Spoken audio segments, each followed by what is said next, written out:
பாத்திரம் கழுவுறதுக்காக soap, liquid வாங்கி வாங்கி ரொம்ப செலவு அதிகமாகுது அப்படின்னா, இந்த மாதிரி வந்து ஒரு ஐடியாவை ட்ரை பண்ணி பாருங்க. ரூ. 10 விம் சோப் எடுத்திருக்கேன். ஒரு சின்ன துண்டு பீஸ் மட்டும் நான் துருவி எடுத்திருக்கேன். கூடவே ஒரு 2 ஸ்பூன் அளவுக்கு ஈனோ பவுடர் வந்து சேர்த்துருக்கேன். சேர்த்த பவுடரையும் சோப்பையும் 2யும் ஒண்ணா மிக்ஸ் பண்ணிட்டு கொஞ்சமா தண்ணி ஊத்தி நல்லா கட்டிகள் இல்லாம இந்த மாதிரி கரைச்சு எடுத்துக்கோங்க. இந்த மாதிரி ஒரு வாட்டர் பாட்டில் வந்து எடுத்திருக்கேன். சின்ன பாட்டிலா இருந்தாலும் ஈஸியா இருக்கும் உங்களுக்கு. இந்த மூடியில வந்து சின்ன சின்ன ஹோல்ஸ் வந்து போட்டு விட்டுக்கோங்க.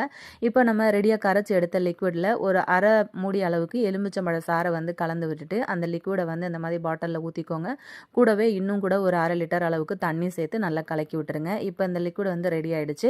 இந்த லிக்விடே உங்களுக்கு 10 நாளுக்கு மேலே வந்து வரும். இப்போ பாத்திரம் வந்து சிங்கில் போட்டு வச்சிருக்கிறேன். கருவேப்பிலை, கொத்தமல்லி இந்த மாதிரி ஃபுட் பார்ட்டிகல்ஸ் இருந்ததுன்னா எல்லாத்தையும் ரிமூவ் பண்ணிவிட்டு சிங்கில் வந்து போட்டுக்கோங்க.